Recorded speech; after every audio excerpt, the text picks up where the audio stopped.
Magandang araw po sa inyong lahat. Isang interesting na topic na naman po ang ating pong gagawin ngayon ng reaction video. Mula po ito sa channel ni Mr. Pantas.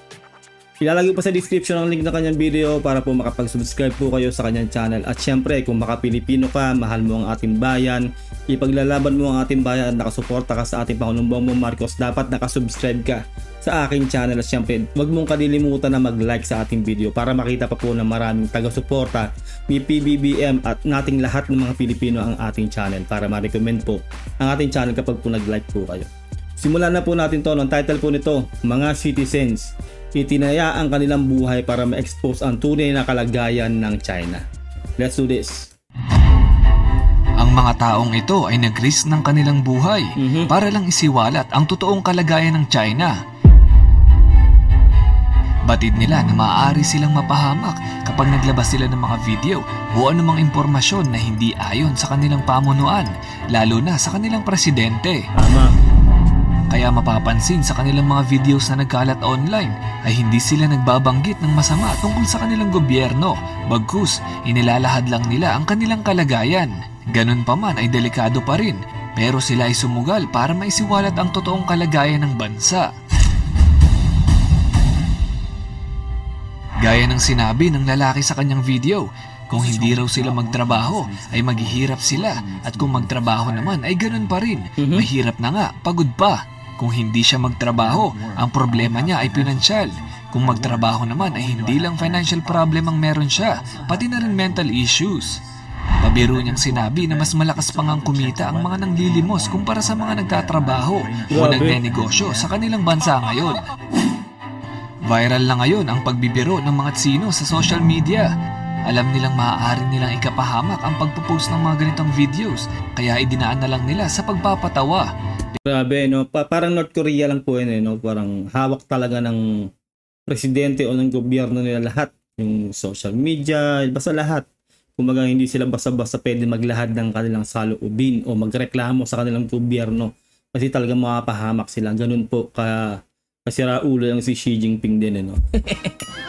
Pati itong sa North Korea, diba ganun din po, no? Kaya talagang wala pong kalayaan po talaga ang kanilang mga mamamayan po talaga diyan sa sa China. Kaya dinadaan na lang po talaga nila sa biro. Kawawa rin talaga yung mga citizens po ng China. Pero ang pagbibiro ay humantong na sa seryosong usapin. Ang mga tao dito ay nangangailangan na ng dalawang trabaho para matustusan ang kanilang pangangailangan. Ang mga negosyo ay isa-isa nang nagsasara. Ang mga empleyado unti-unti nang nauubos. Ano na ang kalagayan ng China? Bakit napakaraming video ang nagkalat na tila kailangan na nila ng tulong? Tunay na kalagayan ng China, yan ang ating aalamin. Subscribe kayo kay Mr. Pantas, napakahusay po.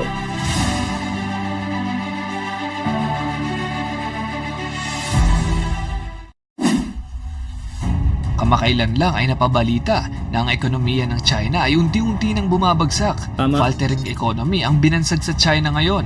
Faltering, meaning losing strength o losing momentum. Pero bakit tila itinatago ito ng bansa? Kapag nag-check tayo ng kanilang national news o maging international news ay gumaganda raw ang kanilang ekonomiya. Pero bakit iba ang sinasabi ng mga mamamayan?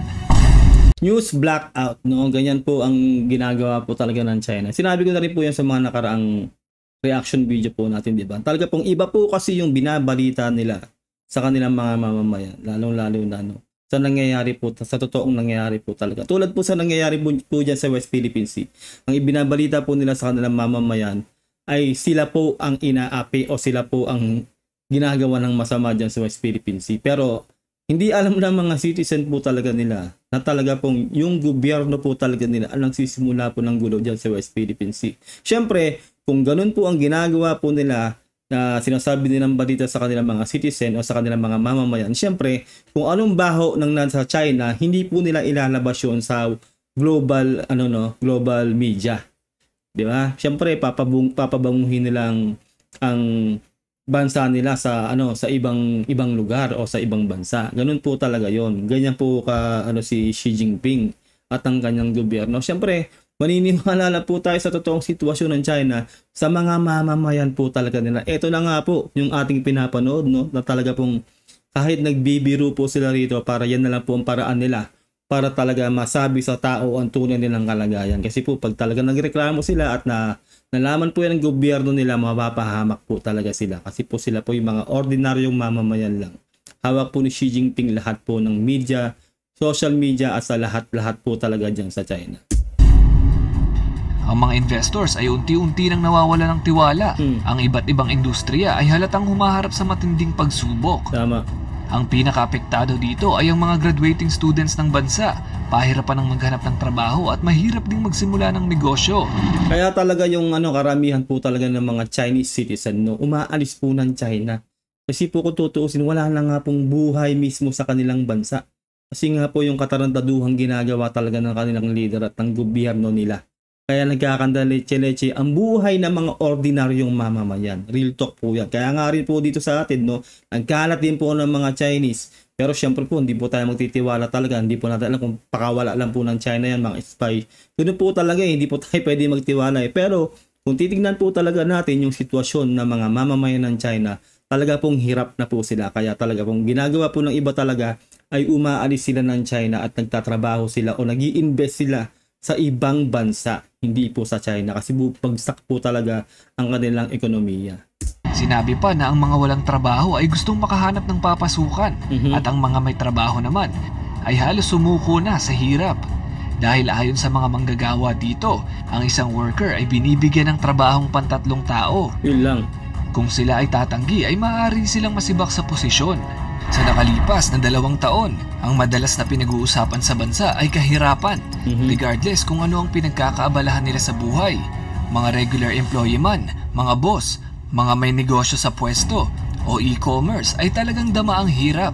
Except kung government employee ka. Tama. Nung nagsagawa ng isang survey upang kumparahin ang kinikita ng isang regular employee sa isang pabrika na kumikita ng 2 to 3,000 yuan kada buwan, ay mas malaki pa raw ang kayang kitain ng mga nandilimos.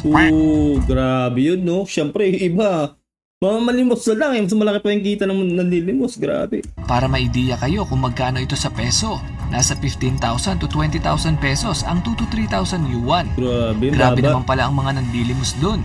Parang nasa 30k a month. Sana all.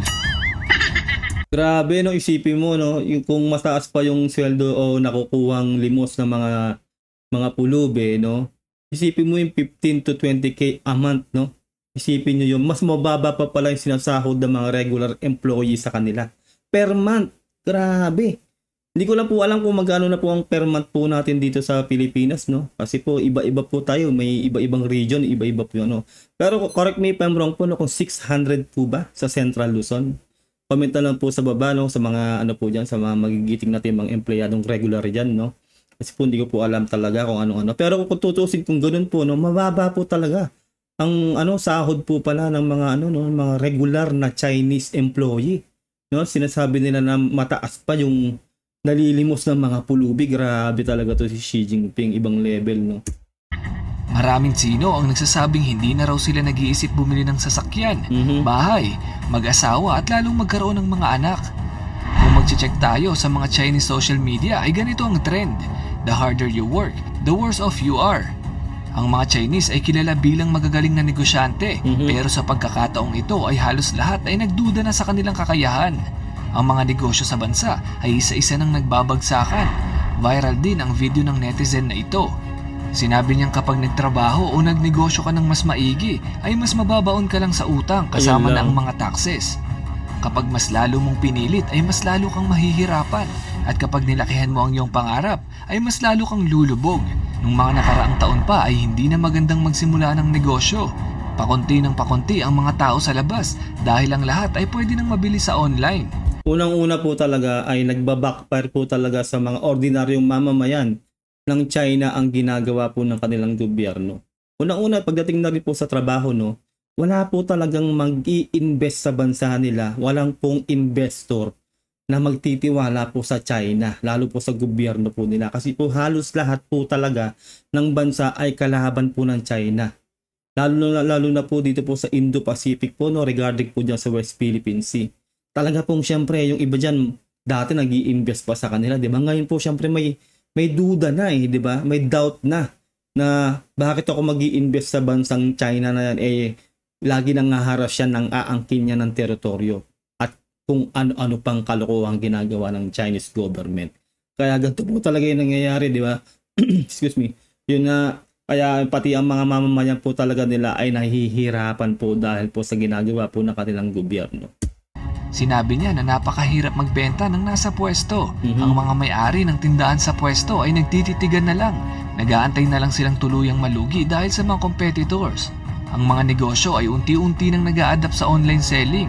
Dagdag niya na ang mga barbershop ay paunti ang mga nagpapagupit, pero ang mga ospital ay laging puno. Yun lang. Pahabol pa niya na hindi natin masisisi ang mga kabataan kung bakit naisip nilang wag na lang mag-asawa. Sa panahon ngayon, mas maigi nang humiga na lang maghapon. Ilan lang yan sa mga sinabi niya sa kanyang video. Kumbaga sa hirap ba naman ng buhay, mag-aasawa ka pa ba? Magdadagdag ka pa ba o mandadamay ka pa ba o magdadagdag ka pa ng isa pang bibig na pakakainin, yung sarili mo nga halos hindi mo na mapakain kasi nga ang hirap pa ng trabaho sa kanila. At yung nga puro online na, yung una-una yung Temu, diba? At marami pa pong iba na galing po talaga sa China. Talaga pong mabilis po kasi yung technology ngayon, talagang online na po halos lahat. Kahit naman po sa atin, diba? May Lazada tayo, Shopee at kung ano-ano pa. Ganun po yun At syempre po talaga, yun nga yung sinasabi ko kanina, wala na po talaga magtsatsagang mag-invest sa China. Kaya po bagsak po talaga. Lalo po sa mga cargo po nila. Yun po talaga yung nila yung shipment. Doon po sila yung talagang matindi po yung ekonomiya nila. Doon sila nagbo-boom. Marami na pong kumpanya ang nag-pull out dahil po sa ginagawa po ng China. Kung makikita niyo po yung mga cargo ships, mga cargo shipments po talaga, puro bakante na po lahat yun. Kaya po bagsak po talaga ang ekonomiya ng China. Backfire po talaga sa kanila. Karma in other words po talaga. Pagpasok pa lang ng taon ay marami ng kumpanya ang nagbabawas ng mga empleyado dahil sa pagkalugi. Tama. Ang iba pa nga ay nagsumiti na ng bankruptcy. Sa isang lugar pa nga lang sa China, sa Guangzhou, ay higit na sa 100,000 ang walang trabaho. Grabe. Halos lahat sila ay pamilyadong tao na may binubuhay na asawa, mga anak at may sinusuportahang magulang. Grabe kawawa yung mga bata din Siyempre, pinaka-concern natin lalo kung pamilyado ka o ama ka, ina ka, yung mga anak mo syempre. Gagawin mo ang lahat para hindi sila magutom. Pero kung ganito po talaga nangyayari sa kanilang bansa ay mahirap po talaga magpamilya. Well, meron po talaga silang 1:1, di ba? Ngayon na isang anak lang sa isang pamilya, Pero isipin mo kahit na ganun po, mahihirapan pa rin silang mabuhay. Kasi halos lahat po talaga ng negosyo bagsak. Yung employment talagang sabi nga, di ba? Mas malaki pa yung kinikita ng pulubi. Grabe naman yan, di ba? Tanong ng marami, paano na sila makakaahon sa ganitong sitwasyon? Kasabay nito, biglang dumami ang mga kababaihang nagsimulang mag-live selling at ang mga kalalakihan naman ay nagsi-apply sa mga food delivery companies. Ayun lang. May mga pagkakataon na rin na mas marami pa ang mga taxi kumpara sa mga tao sa labas. Kumbaga kasi kahit anong hirap talagang lalo kung pamilyado ka, gagawa ka ng paraan para mabuhay kayo ng pamilya mo. Kaya ayan na nga dumating na sila sa ganyang punto, live selling, tapos mga nag-grab na sila Basta marangal naman na trabaho, wala pong problema yan Kailangan proud ka dyan. Ang problema po talaga dito yung gobyerno po ng China. Nahihirapan po ang mga mamamayan nila. Lahat na lang po talaga ng karma ay sinasalo po talaga ng kanilang mga ordinaryo mamamayan. Yung lindol, yung baha, yung pagguho ng lahat, di ba? Yung may buhawi pa na nangyari sa kanila. Lahat po ng kalamidad nasa China na lumulubog po ang China, literal, at lumulubog po ang kanilang ekonomiya. Bagsak po talaga. Kaya kawawa po talaga syempre ang kanilang mga mamamayan talaga.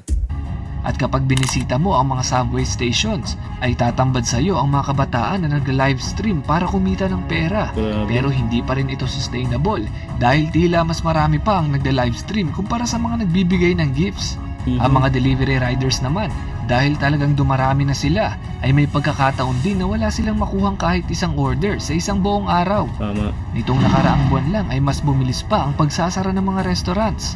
Ang mga stall sa mall ay hindi na kayang kunin sa araw-araw na kita ang pagbabayad sa renta ng pwesto. Ito naman ang vlog ng isang restaurant owner. Ngayong araw ay wala akong gagawin kaya naglalakad-lakad ako para i-video ang tunay na kalagayan dito.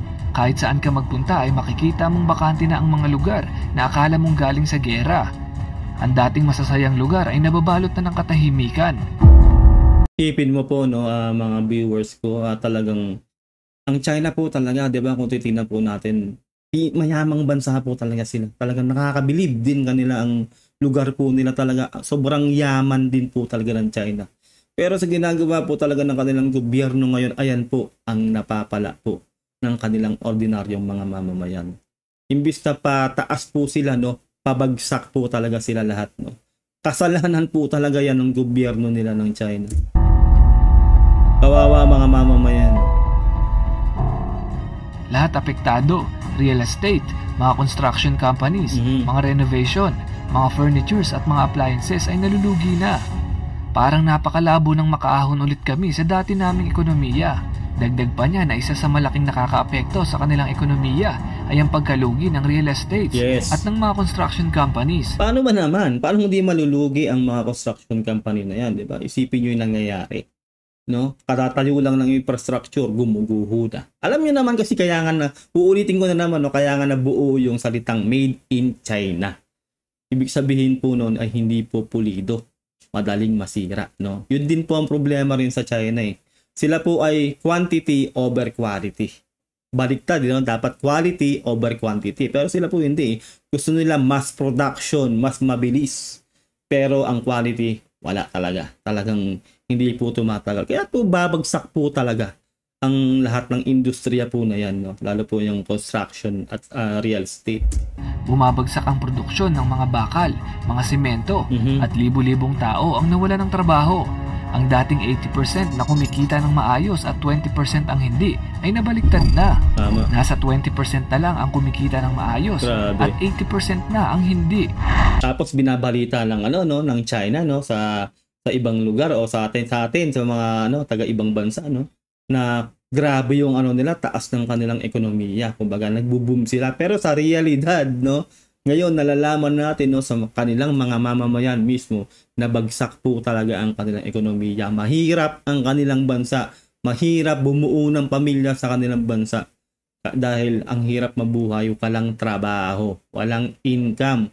Kumbaga kung magtatrabaho ka nga ay talagang babagsakan ka pa talaga ng matitinding task o talaga pong dadagdagan ng iyong trabaho. Pero yung sahod mo napakababa. Grabe talagang gobyerno ng China talaga. Kawawa yung mga mamamayan talaga nila. Ganito naman ang eksena sa mga bangko sa China. Daan-daang tao ang nagpoprotesta dahil tila ba hindi na nila makuha ang kanilang pera na akala nilang safe na nakatabi sa bangko. Yun lang. Umabot na sa 4 na po ang mga bangko sa bansa at nag-file ng bankruptcy. Tila wala ng perang umiikot sa mga bangkong ito. Ako, ito na yan, no, para sa akin, no. Dapat yan kumaga people power, no, yung mga tao kasi nahihirapan na sila eh. Dapat magsama-sama sila, magtulong-tulong sila na magreklamo sa gobyerno nila, pabagsakin na nila yung rehimeng Xi Jinping talaga kasi po yung mga ordinaryong mamamayan talaga ang nahihirapan, no. Syempre po yung mga nasa gobyerno, sitting pretty ang mga yan, hindi sila maaapektuhan, no, sa bracket na yan. Ito sila eh, nasa taas sila eh. Ito yung mga ordinaryong mamamayan nila nasa laylayan.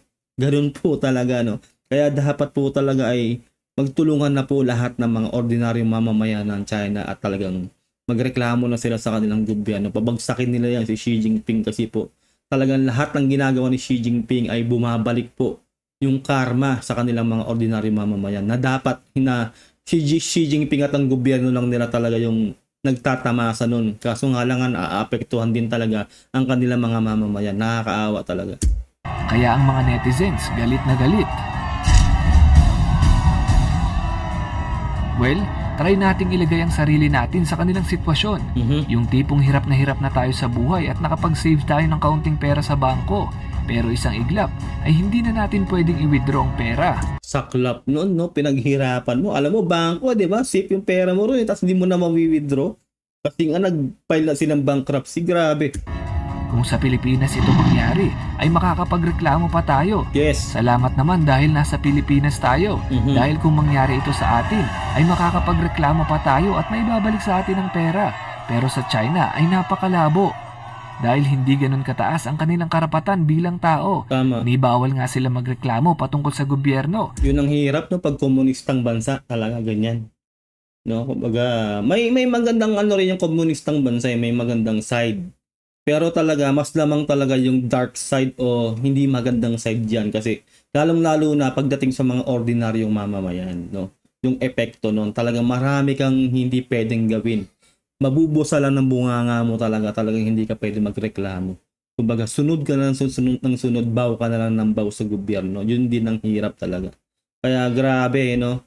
Darating din sana ang araw na talaga pong karmahin at talaga pong anuhin natin si Xi Jinping talaga at ang kanyang gobyerno. Kasi hindi na po makatao talaga ang ginagawa niya sa kanyang mga ordinaryo mamamayan nila. Paano pa kaya tayo na hindi nila kalahi, di ba? Kaya wala silang pakialam sa feelings natin, wala silang pake sa mga ano natin, sa mga rules natin, no, sa mga law natin, no, sa mga batas natin. Kaya nilalabag po nila yan. Kahit nga yung pinakamatindi na, no, yung international law, wala pong pakialam si Xi Jinping doon. Kaya eto po, no, kahit po ang kanyang mga mamamayan po ay nahihirapan na sa pamumuno ni Xi Jinping. Magreklamo pa kaya sa perang nawawala? Ito ang pangunahing dahilan kung bakit maraming Sino ang gustong pumunta sa ibang bansa at doon na lang maghanap ng trabaho o magtayo ng negosyo. Ang ganitong pamamalakad na bansa rin ang itinuturong dahilan kung bakit mas pinipili na lang gumawa ng marami ng iligal kaysa mabuhay ng patas. Sa personal experience ko rin, iba talaga ang ugali nila. Hindi ko naman nila lahat pero nang magpunta ako sa Hong Kong at Macau ay marami talagang mga Tsino ang hindi maganda ang ugali. Andyan yung sisingit sila sa pila, manunulak sa elevator, dudura kung saan saan at uubo ng malakas kahit nasa harap ng pagkain. Well, ano ko na rin yan, danas ko na rin yan talaga kung yung mga Chinese po talaga, majority, no? Hindi lahat pero majority, masama po talaga ugali, mapakayabang po talaga nila. Parang sa Asian po, no, feeling nila sila po yung pinakamataas, no, kumbaga sa mga Asiano, no, Asiano tayo eh. Sila yung pinakamataas, ganun po yung tingin nila sa sarili nila. Parang hindi sila magagapi, no, ganun po talaga yung datingan nila. Boss, no, bosses sila, ganun sila. Uulitin ko, personal experience ko lang ito at hindi ko nila lahat.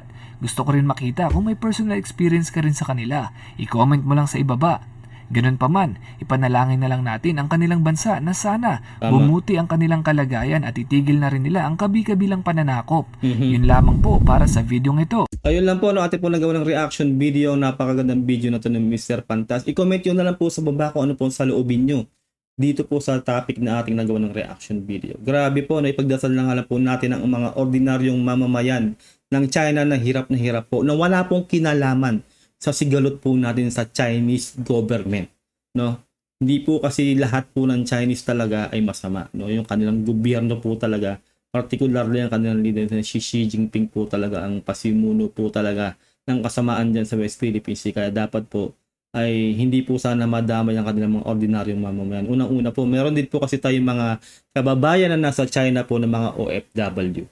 Na syempre po, sila po yung pinaglilingkuran ng ating mga kababayang OFW dyan sa China. Kaya yun nga po, no, wag po sana talagang madamay sila talaga sa ginagawan to ni Xi Jinping. Kaso nga lang sa nakita po nating balita po na to ay talaga pong damay na damay at talaga pong hirap na po talaga ang mga mamamayan ng China. Ilalagay ko po sa description ang link ng video ni Mr. Pantas para po makapag-subscribe kayo sa kanyang channel. At kung maka-Pilipino ka at talaga mahal mo ang ating bayan at taga-suporta ka ni Pangulong Bongbong Marcos, dapat nakasubscribe ka sa channel ko. At i-like mo tong video to para makita pa po ng lahat ng mga taga-suporta natin at sa lahat po ng mga Pilipinong lumalaban o gustong ipaglaban talaga ang bansa natin ay makita pa tong video na to. Like this video, share. Ingat po kayo lahat. God bless and peace out. Bye.